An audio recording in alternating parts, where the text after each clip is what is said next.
ಆಪಾದಮೌಳಿಪರ್ಯಂತಂ ಗುರುಣಾಮಾಕೃತಿಂ ಸ್ಮರೇತ್ ತೇನ ವಿಘ್ನಾ ಪ್ರಣಶ್ಯಂತಿ ಸಿದ್ಧ್ಯಂತಿ ಚ ಮನೋರಥಾಃ. ಶ್ರೀಮತೋ ರಾಘವೇಂದ್ರಸ್ಯ ನಮಾಮಿ ಪದಪಂಕಜೆ ಕಾಮಿತಾಶೇಷಕಲ್ಯಾಣಕಲನಾಕಲ್ಪಪಾದಪೋ ಜಲಜ್ಯೇಷ್ಠನಿಭಾಕಾರಂ ಜಗದೀಶ ಪದಾಶ್ರಯಂ ಜಗತೀತಲವಿಖ್ಯಾತಂ ಜಗನ್ನಾಥ ಗುರುನ್ ಭಜೆ. ಹರಿಕಥಾಮೃತಸಾರ ಗುರುಗಳ ಕರುಣದಿಂದ ಪನಿತು ಪೇಳುವೆ, ಪರಮ ಭಗವದ್ಭಕ್ತರು ಇದನ್ನು ಆದರದಿ ಕೇಳುವುದು. ಶ್ರೀರಮಣಿಕರ ಕಮಲ ಪೂಜಿತ ಚಾರು ಚರಣ ಸರೋಜ ಬ್ರಹ್ಮ ಸಮೀರ ವಾಣಿ ಪಣೀಂದ್ರ ವೀಂದ್ರ ಭವೇಂದ್ರ ಮುಖವಿನುತ ನೀರಜ ಭವಾಂಡೋದಯ ಸ್ಥಿತಿ ಕಾರಣನೆ ಕೈವಲ್ಯದಾಯಕ ನಾರಸಿಂಹನ ನಮಿಪೆ ಕರುಣಿಪುದು ಯಮಗೆ ಮಂಗಳವಾ. ಶ್ರೀ ಗುರುಭ್ಯೋ ನಮಃ. ಜಗನ್ನಾಥದಾಸರು ಒಂದು ಸಂಧಿಯಲ್ಲಿ ಒಂದು ಮಾತು ಹೇಳ್ತಾರೆ. ಪ್ರತಿನಿತ್ಯ ತಾರತಮ್ಯವನ್ನು 3 ಬಾರಿ ಪಠನೆ ಮಾಡಿದರೆ 3 ಕಾಲಗಳಲ್ಲಿ ತುತಿಸೆ ಶರೀರ ವಾಂಗ್ಮನ ಶುದ್ಧಿ ಮಾಡ್ಬೋದು ಅಂತ. ನಮ್ಮ ವಾಕ್ ದೇಹ ಎಲ್ಲವನ್ನ ಅದು ಶುದ್ಧಿ ಮಾಡುತ್ತೆ. ಹಾಗಾಗಿ ಶರೀರ ವಾಂಗ್ಮನ ಶುದ್ಧಿಗಳಿಗೆ ಇದು ಮೂಲ ಕಾರಣವಾಗತ್ತೆ. ಹಾಗಾಗಿ 3 ಹೊತ್ತು ಕೂಡ ಹರಿಕಥಾಮೃತ ಸಾರದ ಪಾರಾಯಣವನ್ನು ಮಾಡೋದರಿಂದ ಭಗವಂತ ಸುಪ್ರೀತನಾಗುತ್ತಾನೆ. ಮತ್ತು ಇನ್ನೊಂದು ಮಾತು ಹೇಳ್ತಾರೆ, ತಾರತಮ್ಯ ಜ್ಞಾನವಿಲ್ಲದೆ ಸೂರಿಗಳ ನಿಂದಿಸುತ್ತ ಸುಜನರೋ ಪಾದಿಯಲ್ಲಿ ತೋರುವರು ಅಂತ. ತಾರತಮ್ಯ ಜ್ಞಾನ ಇಲ್ಲದೆ ಜ್ಞಾನಿಗಳು ನಾವು ಅಂತ ಹೇಳ್ಕೊಂಡು ಅನೇಕರು ತಾವು ಅನೇಕ ಸುಜನರನ್ನ ಸಜ್ಜನರನ್ನ ನಿಂದನೆ ಮಾಡ್ತಾರೆ. ಹಾಗಾಗಬಾರದು. ಇದು ಮೋಕ್ಷದ್ವಾರಕ್ಕೆ ನಿಚ್ಚಣಿಕೆ ಅಂತಾರೆ ಜಗನ್ನಾಥದಾಸರು. ಯಾರು ಮೋಕ್ಷಕ್ಕೆ ಹೋಗಬೇಕು ಅಂತಾರೆ ಅವರಿಗೆ ತಾರತಮ್ಯ ಎಂಬತಕ್ಕಂಥದ್ದು ನಿಚ್ಚಣಿಕೆ, ಏಣಿಯಂತೆ ಅದು ಅನುಕೂಲವಾಗತ್ತೆ ಎನ್ನುವುದನ್ನು ಕೂಡ ಜಗನ್ನಾಥದಾಸರಾಯರು ಹೇಳಿದ್ದಾರೆ. ಹಾಗಾಗಿ ತಾರತಮ್ಯ ಜ್ಞಾನವನ್ನು ನಾವು ಅವಶ್ಯವಾಗಿ ನೋಡ್ಕೋಬೇಕು. ನಿನ್ನೆ ಹೇಳಿದ ಒಂದು ಪದ್ಯ ಹೇಳಿದ್ದೇವಲ್ಲ, ಮೀನ ಕೂರ್ಮ ಕ್ರೋಡ ನರಹರಿ ಮಾಣವಕ ಭೃಗುರಾಮ ದಶರಥ ಸೂನು ಎಂಬತಕ್ಕಂಥ ಪದ್ಯ. ಅದರಲ್ಲಿ ನೀವು 1ನೇ ಕಕ್ಷಾ ಅಂತ ಬರ್ಕೋಬೇಕು. ಅದು 1ನೇ ಕಕ್ಷಾ, 2ನೇ ಕಕ್ಷಾ, 3ನೇ ಕಕ್ಷಾ ಅಂತ ಇದನ್ನೆಲ್ಲವನ್ನು ರೈಸ್ ಮಾಡಿ ನೀವು ಬರ್ಕೋಬೇಕು ನೀವು. ಇನ್ನು 1ನೇ ಕಕ್ಷದ ಬಗ್ಗೆ ಜಗನ್ನಾಥದಾಸರು ತಾವು ಇನ್ನೊಂದು ಪದ್ಯದಲ್ಲಿ ಭಗವಂತನ ಬಗ್ಗೆ ಹೇಳ್ತಾರೆ. ಈ ಬೃಹತ್ತಾರತಮ್ಯ ಸಂಧಿಯ ಬಗ್ಗೆ ಜಗನ್ನಾಥದಾಸರೇ ಒಂದು ಪದವನ್ನು ಕೂಡ ಮಾಡಿದ್ದಾರೆ. ಆನಮಿಪೆ ವಿಷ್ಣು ಶ್ರೀ ಬ್ರಹ್ಮವಾಯು ವಾಣಿ ಭಾರತಿ ಮುಖ್ಯರವತಾರ ಆವೇಶಕ ಆನಮಿಪೆ ಅಂತ ಹೇಳಿ, ಆನಮಿಪೆ ಶ್ರೀ ವಿಷ್ಣು ಬ್ರಹ್ಮವಾಯುಗಳಿಗೆ, ವಿಷ್ಣು ಶ್ರೀ ಬ್ರಹ್ಮವಾಯು ವಾಣಿ ಭಾರತಿ ಮುಖ್ಯರವತಾರಗಳಿಗೆ ನಾನು ನಮಸ್ಕಾರವನ್ನು ಮಾಡ್ತೀನಿ ಅಂತ ಹೇಳ್ತಾ, ಅಲ್ಲಿ ಮತ್ಸ್ಯ ಕೂರ್ಮ ಭೂವರಾಹ ನರಸಿಂಹ ದಧಿವಾಮನ ತ್ರಿವಿಕ್ರಮ ಭೃಗುಕುಲೋದ್ಭವ ಹೀಗೆಲ್ಲ ಭಗವಂತನ ಅವತಾರಗಳ ಬಗ್ಗೆಯೂ ಕೂಡ ಮಾತಾಡಿದ್ದಾರೆ. ಹೀಗೆಲ್ಲ ಅವತಾರಗಳ ಬಗ್ಗೆ ಮಾತಾಡಿ ಒಂದು ಪದ್ಯದಲ್ಲಿ ನಾರಾಯಣಿ ಋಷಭ ಐತರೇಯ ಅಂತ ಇನ್ನು ಹೆಚ್ಚು ವಿಸ್ತಾರವಾಗಿ ಅಲ್ಲಿ ಮಾಡಿದ್ದಾರೆ. ಅದು 55-56 ಪದ್ಯಕ್ಕೆ 56 ಪದಗಳಕ್ಕಿಂತ ಜಾಸ್ತಿ ಆಗಿರ್ತಕ್ಕಂಥದ್ದಾಗಿದೆ. ತಾರತಮ್ಯಂ ತಥೋಜ್ಞೇಯಂ ಸರ್ವೋಚ್ಚತ್ವಂ ಹರೇ ಸದಾ ಏತದ್ವಿನಾನಕಸ್ಯಾಪಿ ವಿಮುಕ್ತಿ ಸ್ಯಾತ್ ಕಥಂಚನ ಅಂತ ಅನೇಕ ವ್ಯಾಖ್ಯಾನಕಾರರು ಕೂಡ ತಾರತಮ್ಯ ಜ್ಞಾನ ಇಲ್ಲದೆ ಇದ್ರೆ ಮೋಕ್ಷ ಎಂಬತಕ್ಕಂಥದ್ದು ಇರೋದಿಲ್ಲ. ಅದಕ್ಕಾಗಿ ತಾರತಮ್ಯ ಜ್ಞಾನವನ್ನು ನಾವು ಅವಶ್ಯವಾಗಿ ಸಂಪಾದನೆ ಮಾಡಬೇಕು ಎಂಬುದಾಗಿ ಈ ಒಂದು ವಿಷಯವನ್ನು 1ನೇ ಪದ್ಯದಲ್ಲಿ ಹೇಳಿದರು. ಈ 2ನೇ ಪದ್ಯವೂ ಕೂಡ ಪರಮಾತ್ಮನ ಬಗ್ಗೆ ಹೇಳುತ್ತೆ. ಅದಕ್ಕೆ ಇದಕ್ಕೂ ಕೂಡ 1ನೇ ನಂಬರ್ ಹಾಕೋಬೇಕು. ಇದಕ್ಕೆ ಮೊದಲನೇದಕ್ಕೂ 1ನೇ ನಂಬರು, 2ನೇದಕ್ಕೂ ಅದೇ ನಂಬರು. ಇದರಲ್ಲೂ ಕೂಡ ಪರಮಾತ್ಮನ ಬಗ್ಗೆ ಹೇಳ್ತಾರೆ. ಇನ್ನು ಈ ಪದ್ಯದಲ್ಲಿ 2ನೇ ಪದ್ಯದಲ್ಲಿ ಏನೇನು ಹೇಳ್ತಾ ಇದ್ದಾರೆ ನೋಡೋಣ. ಹರಿಯು ನಾರಾಯಣನು ಕೃಷ್ಣ ಸುರಕುಲ ಅಂತಕ ಸೂರ್ಯ ಸಪ್ರಭ ಕರೆಸುವನು ನಿರ್ದುಷ್ಟ ಸುಖ ಪರಿಪೂರ್ಣ ತಾನೆಂದು ಸರ್ವದೇವೋತ್ತಮನು ಸರ್ವಗ ಪರಮ ಪುರುಷ ಪುರಾತನ ಜರಾಮರಣ ವರ್ಜಿತ ವಾಸುದೇವಾದ್ಯಮಿತ ರೂಪಾತ್ಮ. ಭಗವಂತನ ಬಗ್ಗೆ ಮತ್ತಷ್ಟು ಮಾಹಿತಿಯನ್ನು ಕೊಡ್ತಾ ಇದ್ದಾರೆ. ಹರಿಯು, ನಾರಾಯಣನು, ಕೃಷ್ಣನು, ಇದು 3 ಯಮಧರ್ಮರಾಜನಲ್ಲಿ ಮಕ್ಕಳಾಗಿ ಹುಟ್ಟಿದ ಭಗವಂತನ ರೂಪ. ಹರಿ, ನಾರಾಯಣ, ಕೃಷ್ಣ ಅಂತ ಯಮಧರ್ಮರಾಜನಿಗೆ ಭಗವಂತ ಅವನಲ್ಲಿ 3 ಅವತಾರಗಳನ್ನು ಮಾಡಿದ್ದಾನೆ. ಇಲ್ಲಿ ಓದುವಾಗ ನೋಡ್ರಿ, ಪದಚ್ಛೇದ ಹೇಳಿಬಿಡ್ತೀನಿ. ಹರಿಯು, ನಾರಾಯಣನು, ಕೃಷ್ಣ, ಕೃಷ್ಣ ದೀರ್ಘ ಇಲ್ಲ, ಕೃಷ್ಣ ಅಸುರ ಕುಲಾಂತಕ. ಸುರಕುಲಾಂತಕ ಅಂತ ಓದಬಾರ್ದು, ಅಸುರ ಕುಲಾಂತಕ. ಪದಚ್ಛೇದ ಅರ್ಥ ಆಗದಿದ್ದವರು ಸುರ ಅನ್ನುವ ಪಕ್ಕದಲ್ಲಿ ಆ ಅನ್ನುವುದನ್ನು ಸೇರಿಸ್ಕೊಳ್ರಿ. ಅಸುರ ಕುಲಾಂತಕ, ಸೂರ್ಯ ಸಪ್ರಭ, ಕರಸುವನು, ನಿರ್ದುಷ್ಟ, ಸುಖ ಪರಿಪೂರ್ಣ ತಾನೆಂದು, ಸರ್ವ ದೇವೋತ್ತಮನು, ಸರ್ವಗ, ಪರಮಪುರುಷ, ಪುರಾತನ, ಜರಾಮರಣವರ್ಜಿತ, ಒಂದೇ ಪದ, ವಾಸುದೇವಾದಿ ಅಮಿತ ರೂಪಾತ್ಮ, ವಾಸುದೇವಾದ್ಯಮಿತ ರೂಪಾತ್ಮ, ವಾಸುದೇವಾದಿ ಅಮಿತ ರೂಪಾತ್ಮ ಅಂತ ಹೀಗೆ ಪದಚ್ಛೇದ. ಇನ್ನು ದೇವರ ಬಗ್ಗೆ ಹೇಳಬೇಕಾದ್ರೆ ಪರಮಾತ್ಮ ಹರಿ ಅಂತ ಒಂದು ರೂಪವನ್ನು ತಾಳಿದ್ದಾನೆ, ನಾರಾಯಣ ಅಂತ ಒಂದು ರೂಪ, ಕೃಷ್ಣ ಅಂತ ಒಂದು ರೂಪ. ಈ ಕೃಷ್ಣ ಅಂಬತಕ್ಕಂತಹದ್ದು ಬೇರೆ, ಮತ್ತು ವಸುದೇವ ದೇವಕಿಯರಲ್ಲಿ ಬಂದ ಕೃಷ್ಣ ಅಂಬತಕ್ಕಂತಹದ್ದು ಬೇರೆ, ಅದು ಬೇರೆ ಇದು ಬೇರೆ. ಹೀಗೆ ಅಸುರ ಕುಲಾಂತಕ ಈ ಭಗವಂತ ಯಾರಪ್ಪ ಅಂದರೆ ದೈತ್ಯರ ಸಂಹಾರವನ್ನು ಮಾಡತಕ್ಕಂಥವನು, ಮತ್ತು ಸೂರ್ಯ ಸಪ್ರಭ, ಸೂರ್ಯನಿಗೆ ಸಮಾನವಾದ ಕಾಂತಿ ಉಳ್ಳವನು ಅಂತ.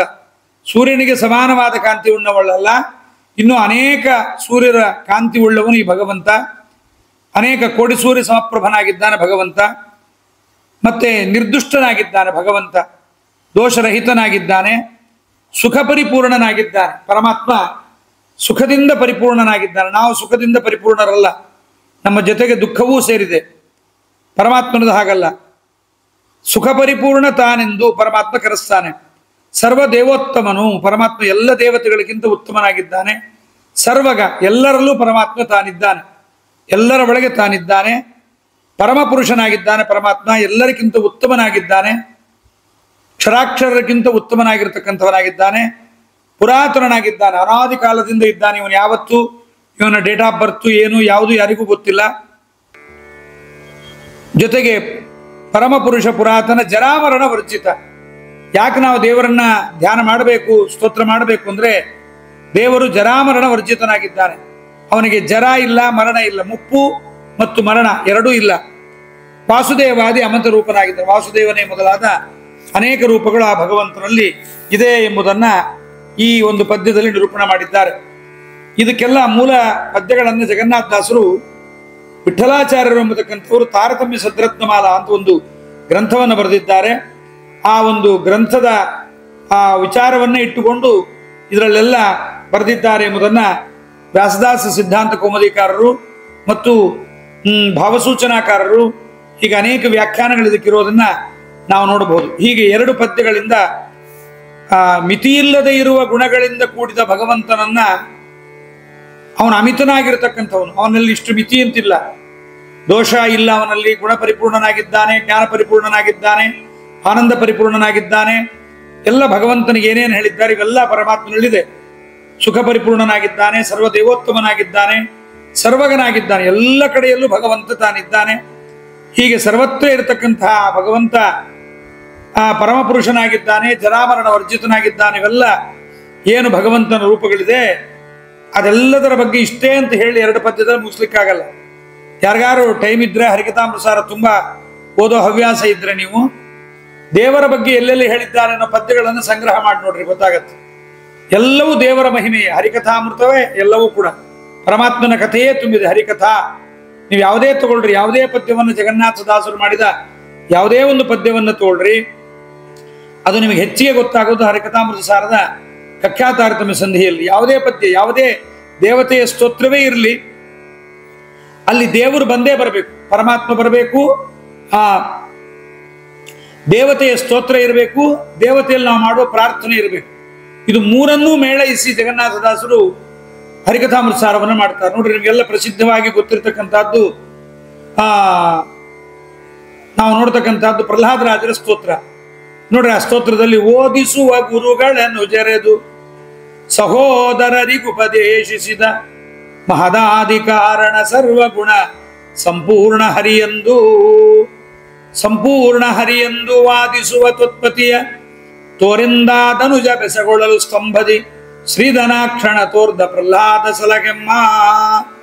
ನೋಡ್ರಿ, ಇದರಲ್ಲಿ ಪ್ರಹ್ಲಾದರಾಜರ ಬಗ್ಗೆ ಹೇಳ್ತಾರೆ. ಓದಿಸುವ ಗುರುಗಳನ್ನು ಜರೆದು, ಪಾಠ ಹೇಳಿಕೊಡುವ ಗುರುಗಳನ್ನ ಪಾಠ ಕೇಳದೆ ದೂರ ಮಾಡಿ, ಸಹೋದರರಿಗೆ ಪರಮಾತ್ಮನೇ ಸರ್ವೋತ್ತಮ ಅಂತ ಉಪದೇಶ ಮಾಡಿದ.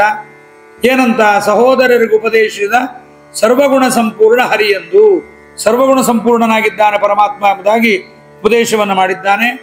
ಮಾಡಿ ಸರ್ವಗುಣ ಸಂಪೂರ್ಣ ಹರಿಯೆಂದು ವಾದಿಸುವ ತ್ವತ್ಪತಿಯ ತೋರೆಂದು, ನಿನ್ನ ಗಂಡನನ್ನು, ನಿನ್ನ ಒಡೆಯನನ್ನು ತೋರಿಸು ಅಂತಂದಾಗ ಸ್ತಂಭದಿಂ ಶ್ರೀಧನಾಕ್ಷಣ ತೋರ್ದ ಪ್ರಹ್ಲಾದ ಸಲಹೆಮ್ಮ ಅಂತ ಪ್ರಹ್ಲಾದ ನಮ್ಮನ್ನ ಸಲಹಲಿ ಅಂತ ಜಗನ್ನಾಥದಾಸರು ಹೀಗೆ ದೇವರ ಬಗ್ಗೆ ಹೇಳ್ತಾರೆ. ಮತ್ತೆ ಇಂದ್ರದೇವರ ಸ್ತೋತ್ರ ಮಾಡುವಾಗ ನೋಡ್ರಿ, ತ್ರಿದಿವತ ರುಮಣಿ ಧೇನುಗಳಿಗಾಸ್ಪದ ನೆನಿಪ ತ್ರಿದಶಾಲಯಾಬ್ಧಿಗೆ ಪದರ ನಂದದಲೊಪ್ಪು ತಿಪ್ಪ ಉಪೇಂದ್ರ ಚಂದ್ರಮನ ಮೃದು ಮಧುರ ಸುಸ್ತವನದಿಂದತಿ ಮಧು ಸಮಯ ಪಿಕನಂತೆ ಪಾಡುವ ಮುದಿರ ವಾಹನ ನಂಗ್ರಿ ಯುಗ್ಮಂಗಳಿಗೆ ವಂದಿಸುವೆನು. ಪ್ರತಿಯೊಂದು ಪದ್ಯದಲ್ಲೂ ಎಲ್ಲೇ ತಗೊಂಡು ಬಂದ್ರು ಪರಮಾತ್ಮನ ಸರ್ವೋತ್ತಮತ್ವವನ್ನೇ ಎಲ್ಲ ಕಡೆಗಳಲ್ಲೂ ಕೂಡ ಜಗನ್ನಾಥದಾಸರು ಹೇಳ್ತಾರೆ. ಎಲ್ಲ ಕಡೆಗಳಲ್ಲಿ ಭಗವಂತನ ಸರ್ವೋತ್ತಮತ್ವವನ್ನೇ ವಿಷ್ಣು ಸರ್ವೋತ್ತಮತ್ವಂಚ ಸರ್ವದಾ ಪ್ರತಿಪಾದಯ ಅಂತ ಹೇಳಿದ್ದನ್ನ ಜಗನ್ನಾಥದಾಸರು ಪರಿಪಾಲನೆ ಮಾಡಿದ್ದಾರೆ. ಹೀಗೆ ಎರಡೇ ಪದ್ಯಗಳಲ್ಲಿ ಹೇಳಿ ಮುಗಿಸ್ಲಿಕ್ಕೆ ಆಗಲ್ಲ ಅನ್ನಲಿಕ್ಕೆ ನಿಮ್ಗೆ ಉದಾಹರಣೆ ಕೊಟ್ಟೆ. ಪ್ರತಿಯೊಂದು ಸಂಧಿಯಲ್ಲಿ ಮೊದಲನೇ ಕಕ್ಷಾ ತಾರತಮ್ಯ ಸಂಧಿ ತಗೊಳ್ರಿ, ಮತ್ತೆ ಕಲ್ಪಸಾಧನಾ ಸಂಧಿ ತಗೊಳ್ರಿ, ಬೃಹತ್ ತಾರತಮ್ಯ ಸಂಧಿ ನೋಡ್ರಿ, ಯಾವ ಸಂಧಿಯಲ್ಲಿ ನೋಡಿದ್ರು ಭಗವಂತನ ಬಗ್ಗೆ ಹೇಳ್ಬೋದು. ಒಂದು ಮಿತಿಯನ್ನು ಮಾಡಿದ್ದಾರೆ ಇಲ್ಲಿ, ಹೆಚ್ಚು ಹೇಳಲಿಕ್ಕಾಗಲ್ಲ ಅಂತೇಳಿ ಎರಡೇ ಪದ್ಯದಲ್ಲಿ ಪರಮಾತ್ಮನ ಬಗ್ಗೆ. ಯಾಕೆಂದ್ರೆ ಮುಂದೆ ಇನ್ನು 30 ಕಕ್ಷೆಗಳ ಬಗ್ಗೆ ಹೇಳ್ಬೇಕು, 30 ತರಗತಿಗಳ ಬಗ್ಗೆ ಹೇಳ್ಬೇಕು. ಕಕ್ಷಾ ಅಂದ್ರೆ ತರಗತಿ. ಪರಮಾತ್ಮ ಮೊದಲನೇ ತರಗತಿ, first class, second standard, third standard ಅಂತ ನಿಮ್ಗೆ ಇಂಗ್ಲಿಷಲ್ಲಿ ಹೇಳಬೇಕು ಅಂದ್ರೆ ಭಗವಂತ ಹೀಗೆ ಎಂಬುದನ್ನು ತಿಳಿಸಲಿಕ್ಕಾಗಿ ಹೀಗೆ ಹೇಳಿದ್ದಾರೆ. ಹೀಗೆ ಪರಮಾತ್ಮನ ಬಗ್ಗೆ, ಅವನ ಅವತಾರಗಳ ಬಗ್ಗೆ ಸ್ವಲ್ಪ ನಿರೂಪಣೆಯನ್ನು ಮಾಡಿ ಅನಂತ ರೂಪನಾಗಿದ್ದಾನೆ ಎಂಬುದನ್ನು ಕೂಡ ನಮಗೆ ಹೇಳಿದ್ದಾರೆ. ಇನ್ನು ಲಕ್ಷ್ಮೀದೇವಿಯ ಬಗ್ಗೆ ಕೂಡ 2 ಪದ್ಯಗಳಲ್ಲಿ ಹೇಳ್ತಾರೆ. 3ನೇ ಪದ್ಯ ಮತ್ತು 4ನೇ ಪದ್ಯದಲ್ಲಿ ಲಕ್ಷ್ಮೀದೇವಿಯ ಬಗ್ಗೆ ಹೇಳ್ತಾರೆ. ನೋಡಿ 3ನೇ ಪದ್ಯ, ಈ ನಳಿನ ಭವಜನನಿ ಲಕುಮಿ ಜ್ಞಾನ ಬಲ ಭಕ್ತ್ಯಾದಿ ಗುಣ ಸಂಪೂರ್ಣ ಲಿಣಿಪಳು ಸರ್ವಕಾಲದಿ ಹರಿಕೃಪಾ ಬಲದಿ.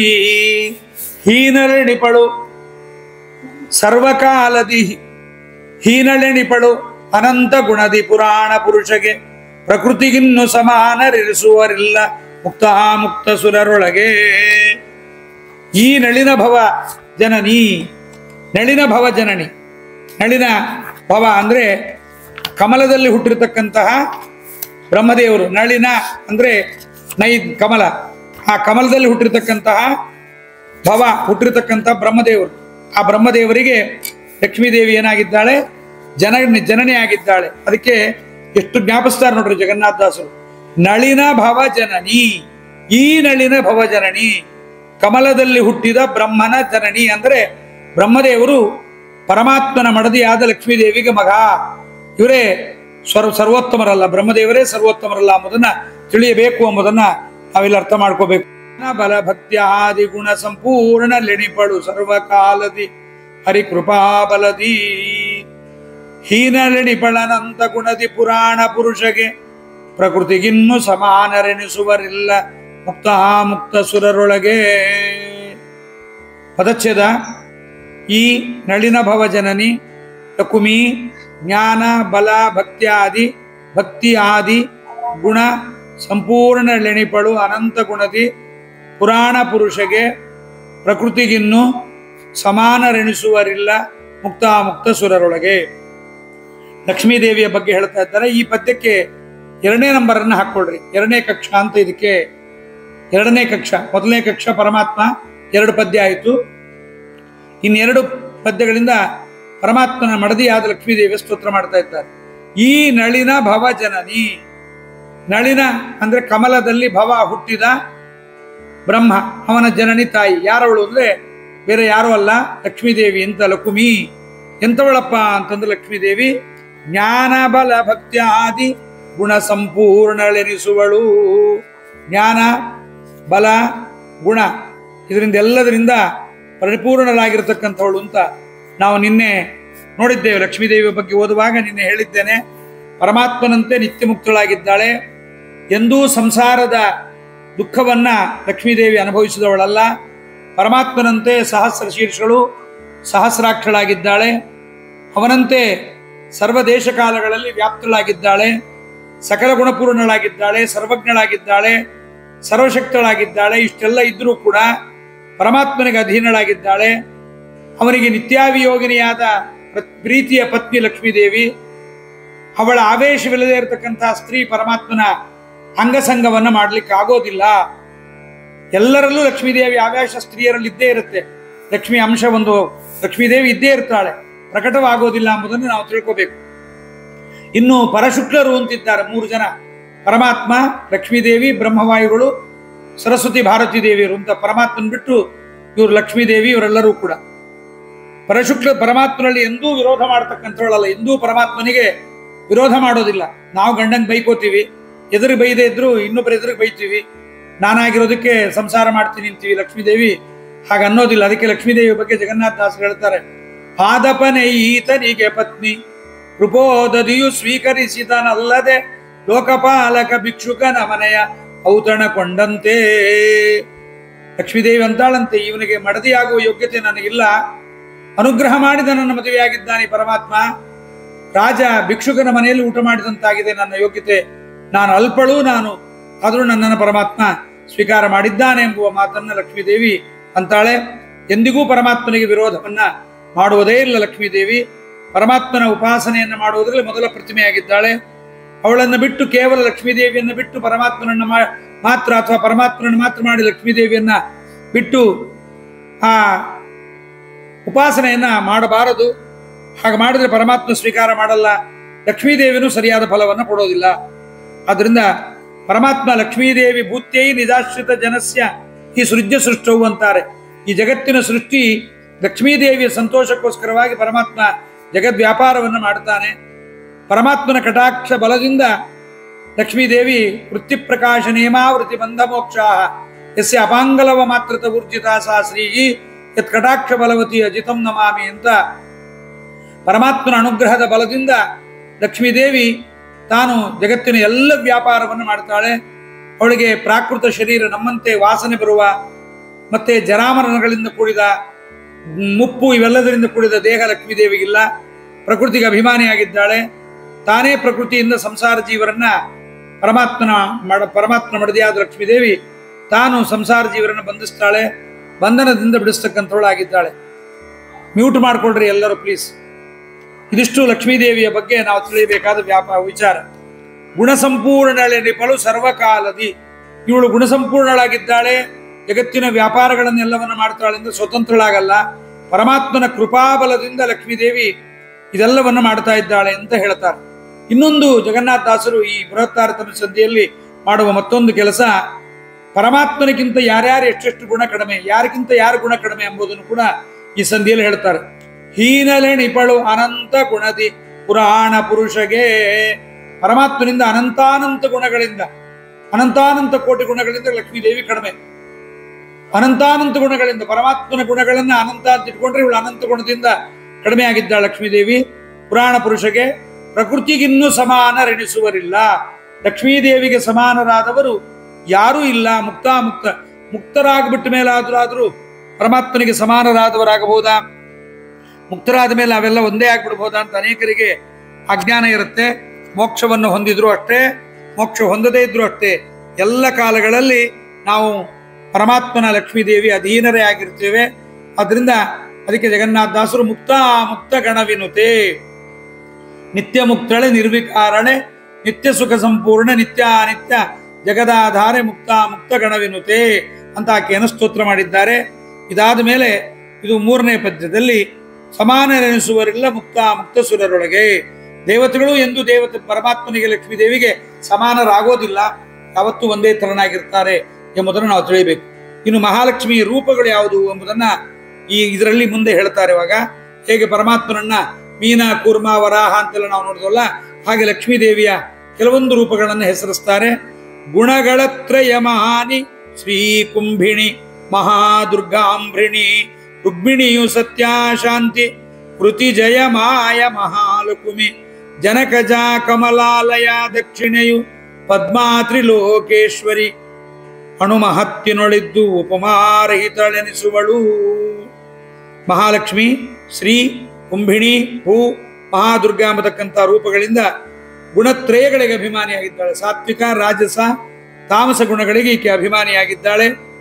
ಅಂಬ್ರಣಿ, ರುಕ್ಮಿಣಿ, ಸತ್ಯಭಾಮ, ಶಾಂತಿ, ಕೃತಿ, ಜಯ, ಮಾಯಾ ರೂಪಗಳು ಮತ್ತು ಇನ್ನೊಂದಿಷ್ಟು ಜನಕ ಮಹಾರಾಜನ ಮಗಳು ಸೀತಾದೇವಿ, ಕಮಲಾಲಯೆ, ದಕ್ಷಿಣಾದೇವಿ, ಪದ್ಮಾರೂಪ, ತ್ರಿಲೋಕೇಶ್ವರಿ, ಅಣುಮಹತ್ತಿನೊಳಗಿರುತ್ತಾಳೆ, ಇವಳಿಗೆ ಉಪಮಾನ ರಹಿತಳಾಗಿದ್ದಾಳೆ ಎಂಬುದನ್ನು ಹೇಳ್ತಾರೆ. ಇದಾದ್ಮೇಲೆ ನೀವೆಲ್ಲ ಹೇಳ್ಕೊಳ್ತಕ್ಕಂಥ ದುರ್ಗಾ ಸುಳಾದಿಯಲ್ಲಿ ಬರುವ ಶ್ರೀಲಕ್ಷ್ಮಿ ಕಮಲಾ ಪದ್ಮ ಪದ್ಮಿನಿ ಕಮಲಾಲಯ ಇದೆಯಲ್ಲ, ಇದೆಲ್ಲ ಲಕ್ಷ್ಮೀದೇವಿಯ ರೂಪ. ಪರಮಾತ್ಮನ ಒಂದೊಂದು ರೂಪಗಳಿಗೆ ಈಗ ಮಡದಿಯಾಗಿ ಬಂದಿರತಕ್ಕಂಥವಳಾಗಿದ್ದಾಳೆ. ಅದನ್ನು ಕೂಡ ಈಗ ಲಕ್ಷ್ಮೀದೇವಿ ಯಾವ್ಯಾವ ರೂಪದಲ್ಲಿ ಬಂದಿದ್ದಾಳೆ ಎಂಬುದನ್ನು ಕೂಡ ತಿಳಿಸಿಕೊಡ್ತಾರೆ ನಮಗೆ.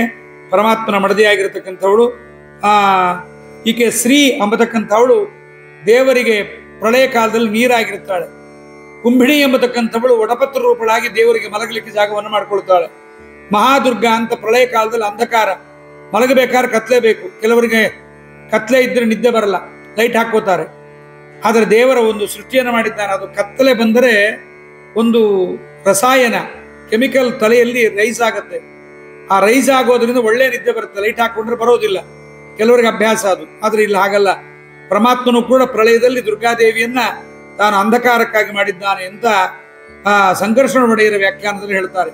ಇನ್ನು ಅಂಬ್ರಣಿ ಎಂಬತಕ್ಕಂಥ ರೂಪ ಬಂದು ಪರಮಾತ್ಮ ತಾನೇನು ಪ್ರಳಯದ ಕೊನೆಯ ಭಾಗಕ್ಕೆ ಬಂದಾಗ ಲಕ್ಷ್ಮೀದೇವಿ ಅಂಬ್ರಣಿ ರೂಪಳಾಗಿ ನಿಂತು ಅಂಬ್ರಣಿ ಸೂಕ್ತದಿಂದ ಅನೇಕ ಸೂಕ್ತಗಳಿಂದ ಪರಮಾತ್ಮನ ಸ್ತೋತ್ರ ಮಾಡಿದ ರೂಪ ಅಂಬ್ರಣಿ ರೂಪ ಎಂಬತಕ್ಕಂಥದ್ದನ್ನ ನಾವು ನೋಡ್ತಾ ಇದ್ದೇವೆ. ಇನ್ನಿದಾದ ಮೇಲೆ ರುಕ್ಮಿಣಿ ದೇವಿ ಭೀಷ್ಮಕ ರಾಜನ ಮಗಳಾಗಿ ಬಂದಿದ್ದಾಳೆ. ಆ ರುಕ್ಮಿಣಿ ಎಂಬತಕ್ಕಂಥವಳು ಅವಳು ರಮಾದೇವಿಯೇ. ಇನ್ನು ಸತ್ರಾಜಿತರಾಜನಲ್ಲಿ ಅವತಾರವನ್ನು ಮಾಡಿದ ಸತ್ಯಭಾಮಾದೇವಿ, ಅದಕ್ಕೆ ಅವಳನ್ನ ದುರ್ಗಾ ಅಂಬ್ರಿಣಿ ರುಕ್ಮಿಣಿಯು ಸತ್ಯ ಎಂಬುದಾಗಿ ಹೇಳಿದ್ದಾರೆ. ಇನ್ನು ಶಾಂತಿ ಎಂಬತಕ್ಕಂಥದ್ದು ಅನಿರುದ್ಧನ ಪತ್ನಿ. ಯಾವುದು ಭಗವಂತನ ರೂಪಗಳಿದಿಲ್ಲ, ಅನಿರುದ್ಧ ಪ್ರದ್ಯುಮ್ನ ಸಂಕರ್ಷಣ ವಾಸುದೇವ ಅಂತ, ಅದಕ್ಕೆ ಭಗವಂತನ ರೂಪಗಳಿಗೆ ಮಡದಿಯಾಗಿ ಬಂದಿದ್ದಾಳೆ. ಒಂದೊಂದಕ್ಕೆ ಒಂದೊಂದು ಹೆಸರಿಟ್ಕೊಂಡಿದ್ದಾಳೆ.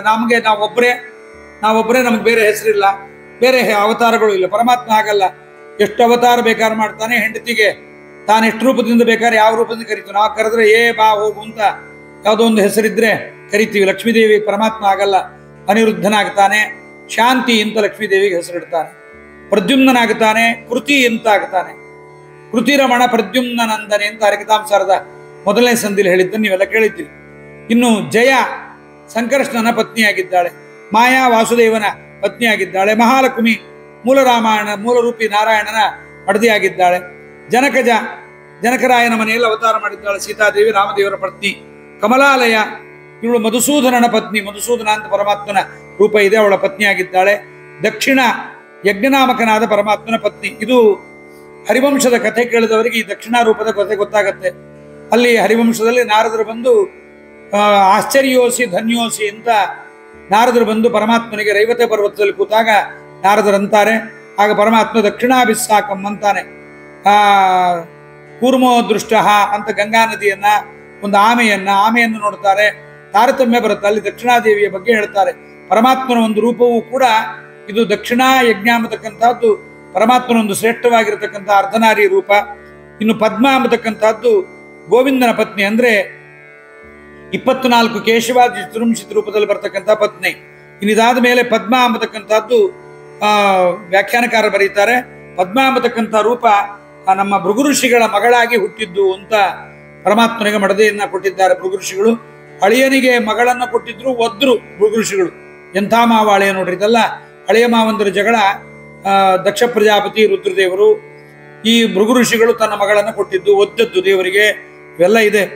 ಇನ್ನು ಅದಾದ ಮೇಲೆ ಪದ್ಮ ಅಂತಾಯ್ತು. ತ್ರಿಲೋಕೇಶ್ವರ 3 ಲೋಕಗಳ ಒಡೆಯನಾದ ಭಗವಂತನ ಮಡದಿ. ಇನ್ನು ಅವಳ ಬಗ್ಗೆ ಹೇಳುವಾಗ ಬಹು ಸೂಕ್ಷ್ಮರಾಗಿರ್ತಕ್ಕಂಥ ಜೀವರು ಎಷ್ಟು ಸೂಕ್ಷ್ಮ ಅನ್ನಕ್ಕೆ ನಿಮಗೊಂದು ಉದಾಹರಣೆ ಹೇಳ್ತೀನಿ. ಒಂದು ಸೂಜಿಯನ್ನ ಭೂಮಿಯ ಮೇಲೆ ಚುಚ್ಚಿದರೆ ಆ ಸೂಜಿಯ ಜಾಗದಲ್ಲಿ ಅನಂತಹ ಜೀವರಾಶಯ ಅಂತ ಅನಂತ ಜೀವರಾಶಿಗಳಲ್ಲಿರ್ತಾರೆ. ಆ ಎಲ್ಲ ಅಣುವಾಗಿರ್ತಕ್ಕಂತಹ ಜೀವರ ಒಳಗಡೆ ತಾನು ಅಣುವಾಗಿ ಜೀವರಲ್ಲಿರ್ತಾಳೆ.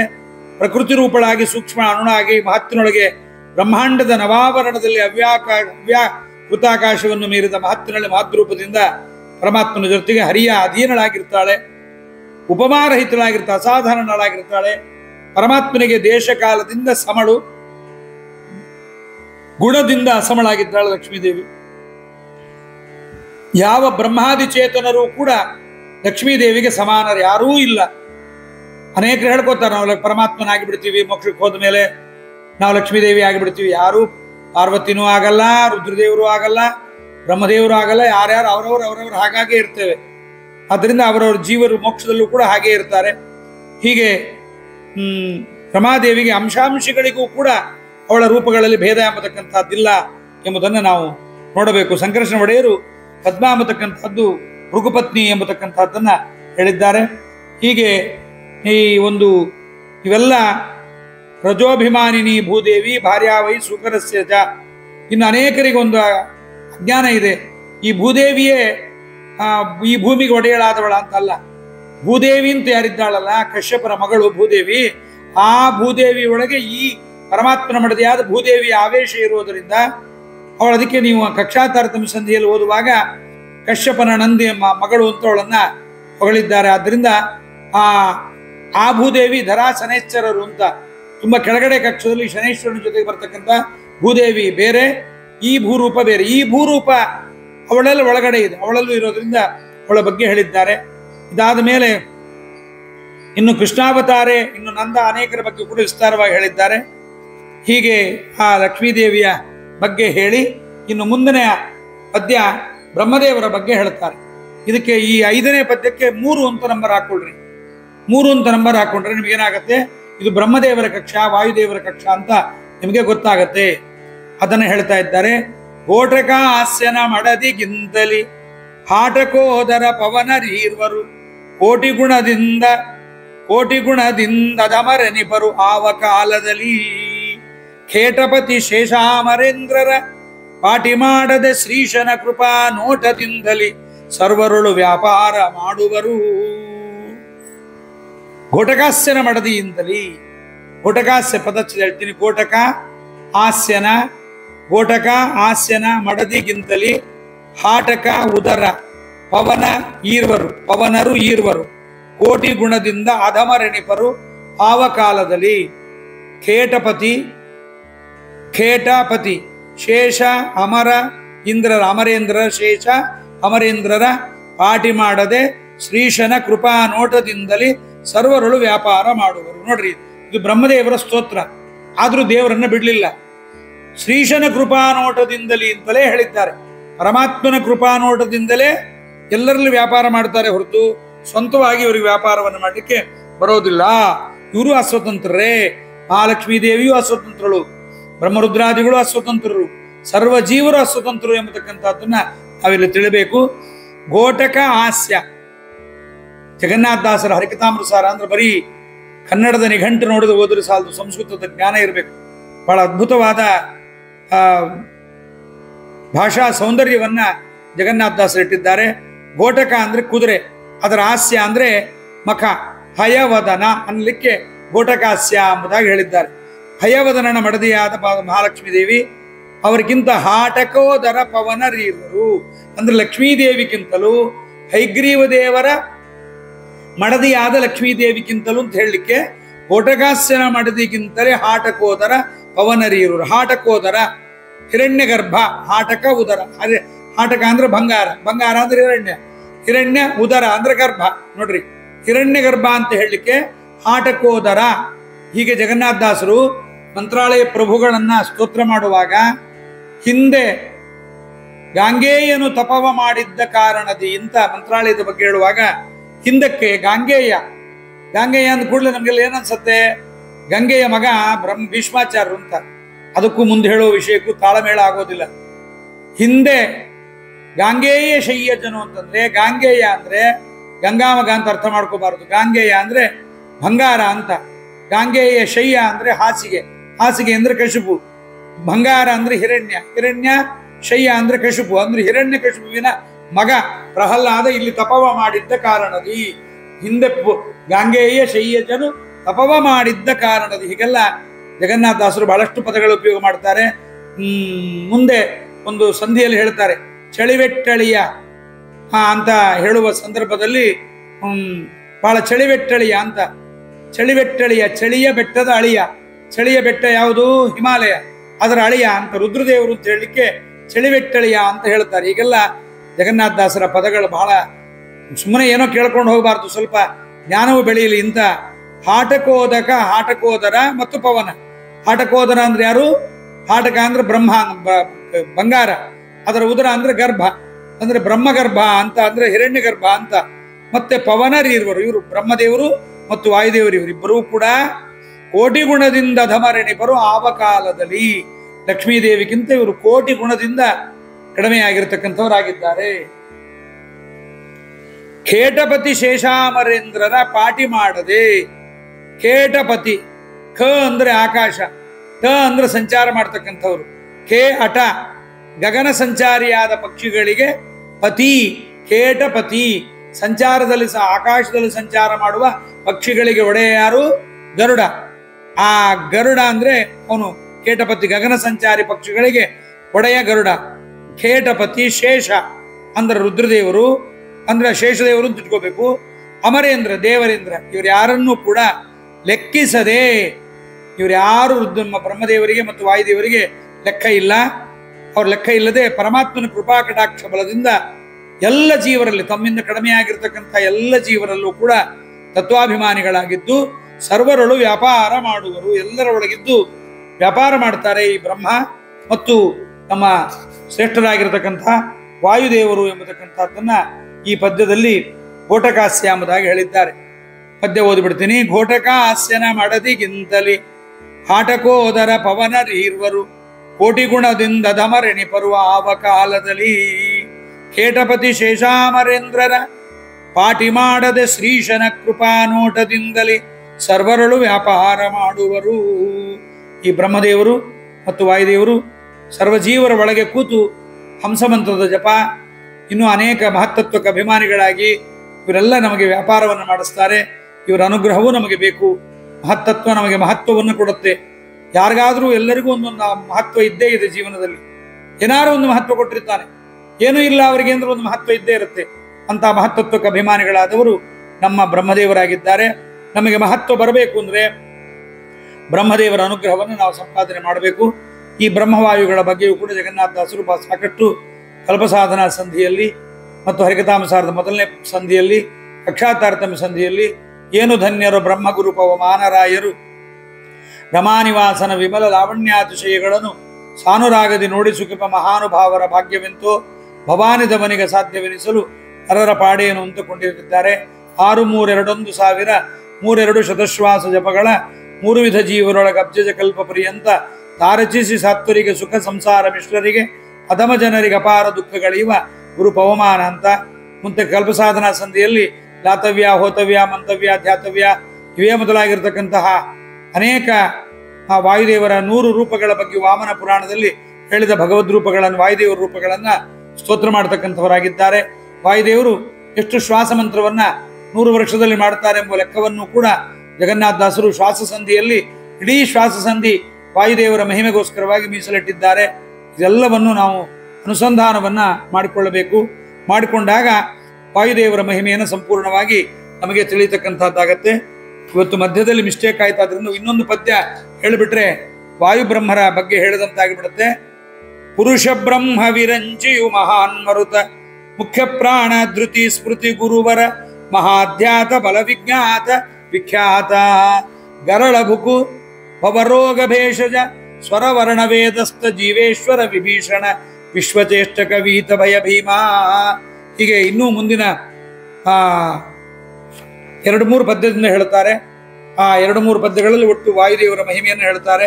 ಅವರ ಮತ್ತೊಂದು ರೂಪ ಪುರುಷ ಬ್ರಹ್ಮ ವಿರಂಚಿ ಮಹಾನ್ ಮರುತ ಮುಖ್ಯ ಪ್ರಾಣ ಧೃತಿ ಸ್ಮೃತಿ ಗುರುವರ ಮಹಾಧ್ಯಾತ ಬಲ ವಿಜ್ಞಾತ ವಿಖ್ಯಾತ ಗರುಳ ಭುಕು ಭವರೋಗ ಭೇಷಜ ಸ್ವರ ವರ್ಣ ವೇದಗಳಲ್ಲಿ ಅಭಿಮಾನಿಯಾಗಿರ್ತಕ್ಕಂಥವರು, ಜೀವೇಶ್ವರರಿಗೆ ಒಡೆಯ ವಿಭೀಷಣ ವಿಶ್ವಚೇಷ್ಟಕ, ಮತ್ತೆ ವಿಶ್ವಚೇಷ್ಟಕರಾಗಿದ್ದಾರೆ, ವೀತಭಯರಾಗಿದ್ದಾರೆ.